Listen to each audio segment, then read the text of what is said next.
To keep the body in a healthy condition should be our topmost priority. That's right. All the parts of the living machinery may act harmoniously if we follow God's original plan for man's diet. Good health habits can contribute to our physical and spiritual health. But how can we practice a healthy lifestyle? Let's learn about this only here on Let's Pray Pilipinas, live in Cebu.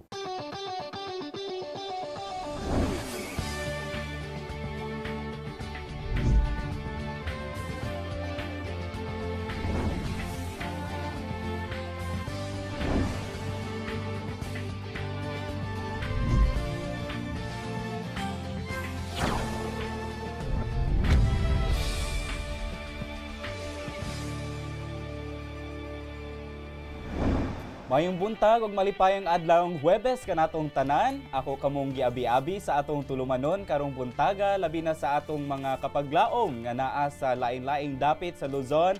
Magandang umaga sa Kabisayan, mayong buntag og sa Mindanao, mayong buntag sad kaninyong tanan. Karong buntaga atong pagahisgutan ang pipila ka mga angayang buhaton para makabatuntag maayong panglawas apil na ang sa espiritual ug sa pisikal nga epekto niini. Maadjong buntag mga sano ug sana diha sa Bohol, pagahisgutan sad nato og unsay angayang buhaton para ato kining ma-maintain ang atong pang-adlaw-adlaw nga pagkinabuhi niining kalibutana. Apan sa dili pa kita mo padayon, mag-ampo una kita. Ato dungot tong ulos pag-ampo. Mahigugmao na mong Dios, amo na usab ikaw gi pasalamatan niining higayon nga imong gihatag kanamo. Diin kami makahimo sa mga pag-ampo. Nag-auhag kami Ginoo sa balaang espiritu nga makig-uban kanamo aron sa pagtubag usab sa mga hangyo sa among mga kaigsuonan alang sa kaayuhan ug kauswagan ug kalipay sa ilang mga pamilya kauban usab kanamo nining taknaan. Salamat sa imong pagkig-uban ug pagdungog sa among mga pangamuyo. Kini among gisalig tungod lamang sa ngalan ni Hesus. Amen. Amen. Good morning once again mga kapaglaom. We are live here at Hope Channel Cebu Studio via local channel TV25 and we're also live on GSAT channel 33. Mga kapaglaom, this is also a simultaneous broadcast on our Facebook.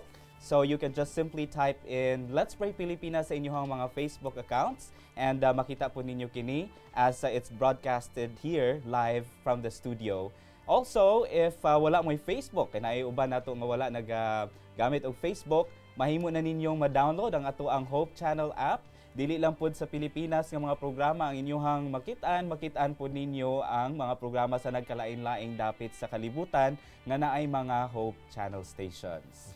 Ug atong gimbitaran karon ng atong mga suki nga mga nagasunod sa ato ang programa nga maghatag na sila mga prayer request. You can text it on our phone numbers 0916-557-4777 og sa ato ang smart line 0929-344-1777. Yeah, so ayaw lang mo kalimot mga kapaglaom sa pagbutang sa mga pangalan ninyo, unsay inyong gustong ipag-ampo or mga pagdayeg, no, mga praises ninyo.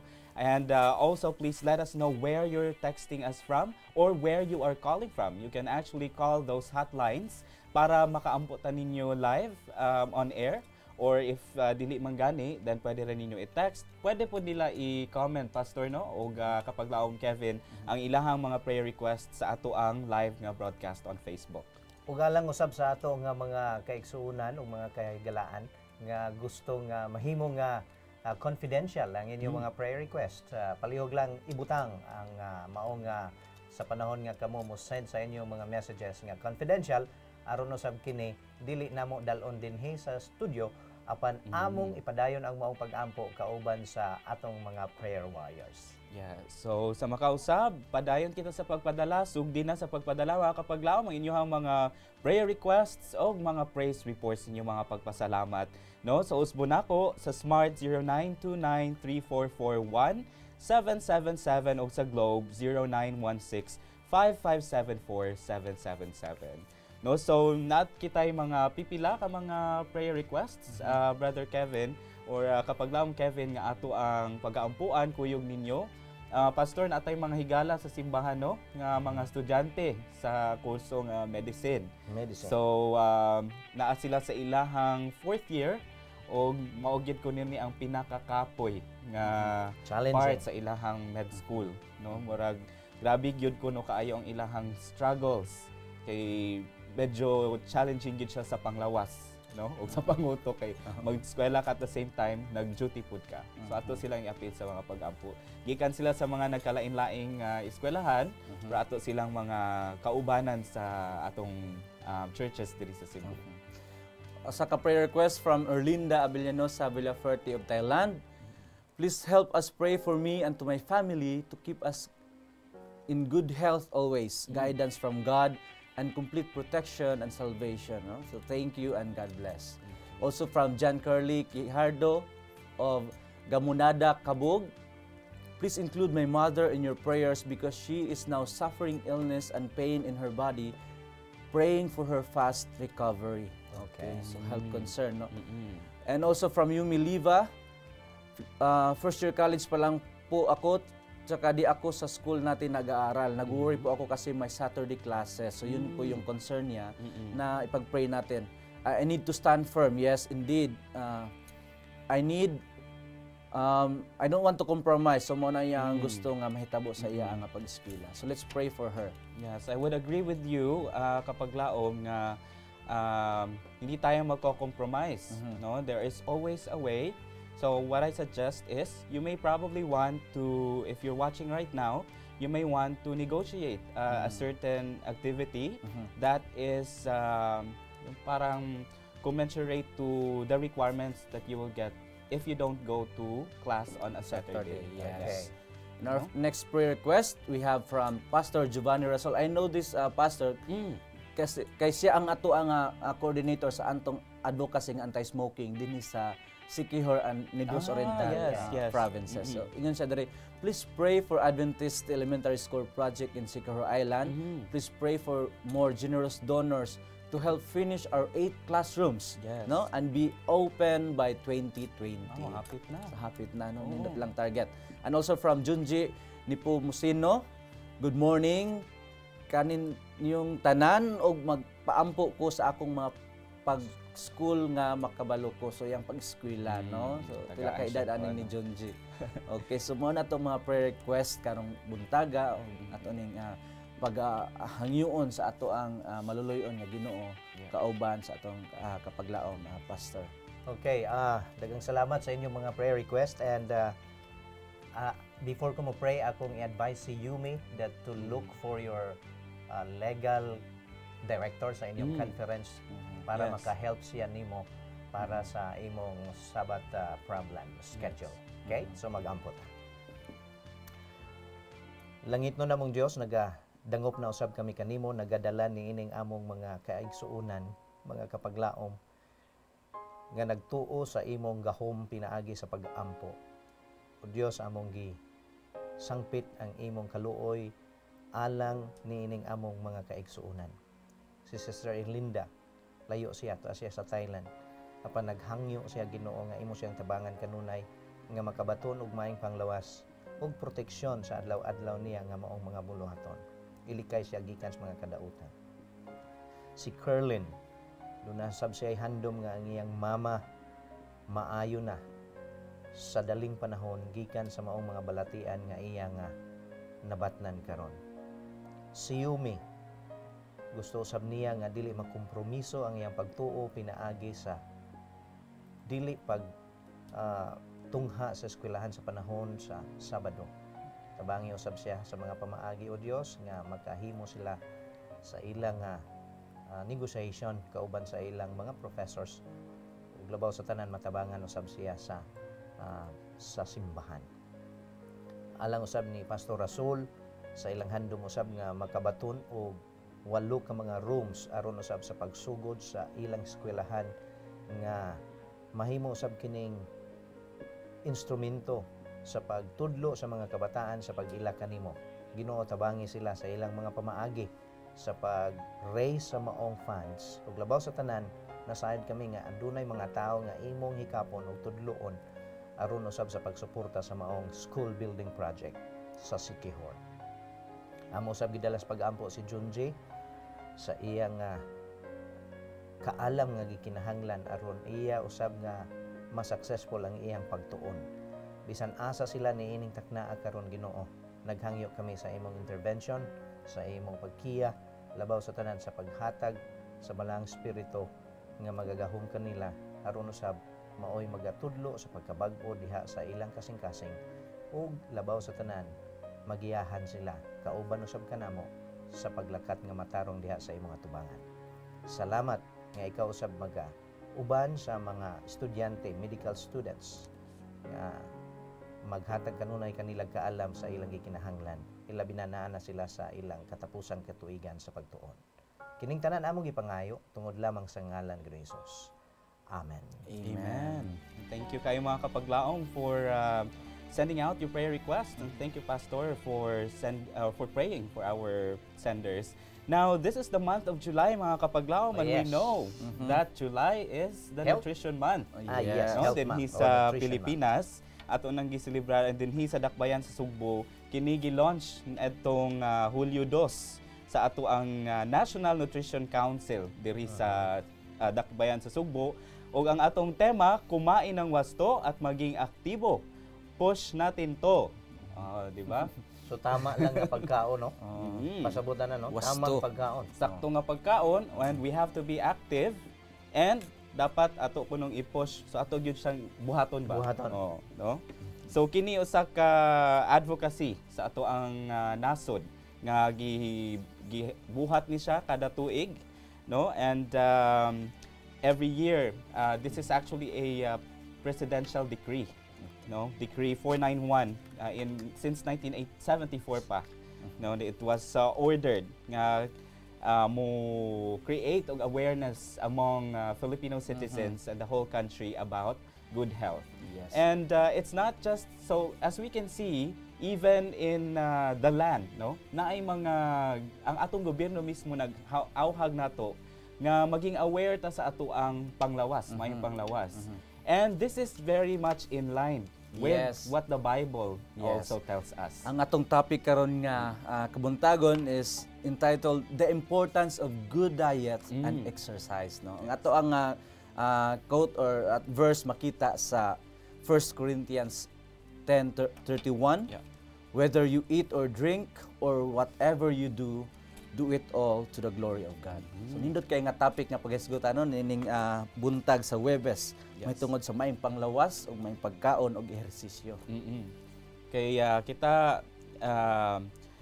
no sa panahon karon mao pud ni usa sa mga rason nganong ang atong gobyerno mismo, sila mismo ang ga-initiate ani. Kay there is rising cases, no, of overweight, obesity, na ay mga diet related nga mga diseases, hypertension, even cancers mga kapaglaom, nga ang cause lang is bad diet. Yes. No? Kanang dili maayo ang ato ang habit sa pagkaon. Wala nato napili og maayo ang ato ang mga pagkaon. Pero aside from ginatudlo sa ato ang National Nutrition Council, ang ato ang Bible itself is also teaching us Yes. of this. So this is very much aligned. Meaning, this is really much needed, no? Nga Yes. dapat ginato siyang buhaton.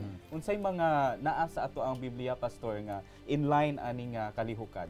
Yes, it's good to discuss this thing, especially getting resources from the Bible.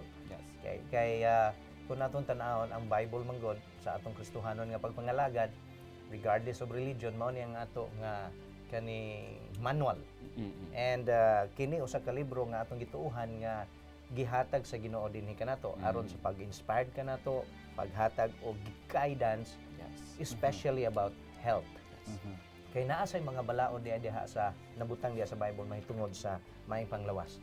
In fact, sa Old Testament nakita sa pagtuon nga kung imong i-consider ang kadugayon sa tuig ang edad sa mga tao kaniadto sa atong kapanahunan,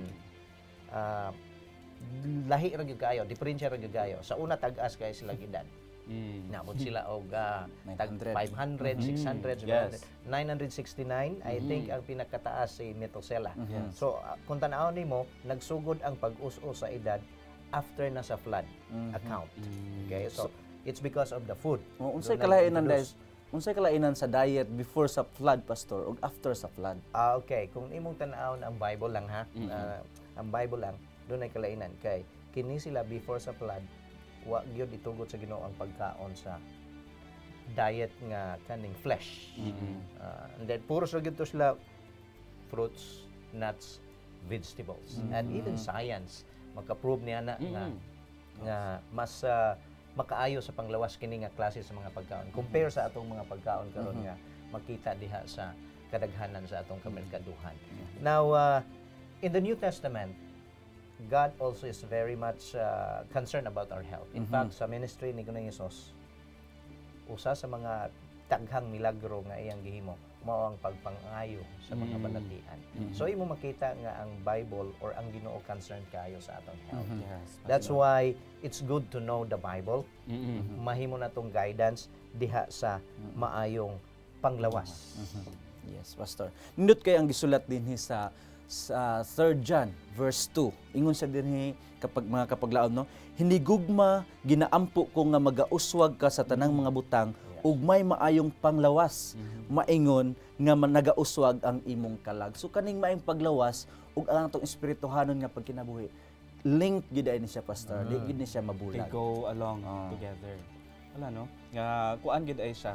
Inana siya ka importante nga it's even going with our spiritual growth is to be paired with our kanang physical health. Yes. Nice. Very nice reminder. Nga kana siya dili lang na siya kanang ato-ato lang bitaw nga storya. Nga kini siya klaro gid kaayo sa ato ang Bible. Nga inana gyud ang counsel mismo. Yes. Ug ang maayong panglawas ato ning makabuot dili lang sa pagkaon. Ato po ning ubanan sa maayo sa regular nga pag-ehersisyo.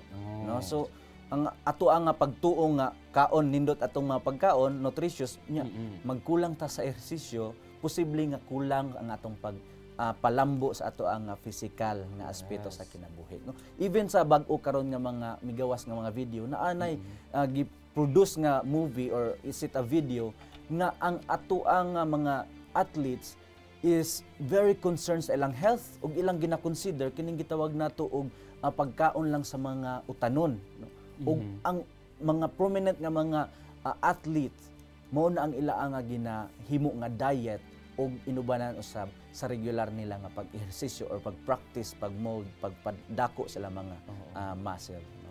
Yes, going back sa atong quote of the day sa 1 Corinthians 10:31, bisag unsa kuno atong himuon, especially when we eat, when we drink, or whatever you do it to the glory of God. So usa diay sa pamaagi nga mahimaya nato ang Ginoo mao ang pagbaton sa atong lawas nga naa siya sa pinakamaayo.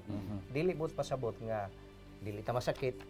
Apan kun dili kun do na manggali mga balatian atong dayon usab kini nga ipatambal aron naa kita kanunay sa maayong panglawas kay usa sa mga makita nato nga prinsipyo sa Ginoo ngano nga gusto niyang naa kita sa panglawas kanunay nga maayo tungod kay ang atong lawas templo sa Dios.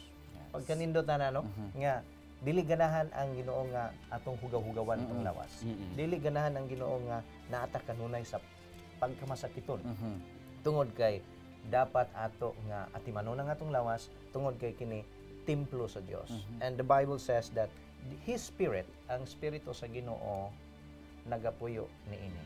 Mao na nga atong himayaon ang Ginoo diha sa atong lawas. Atong ampingan kining lawas nga gipahuwam sa atoa sa ato ang Ginoo, no?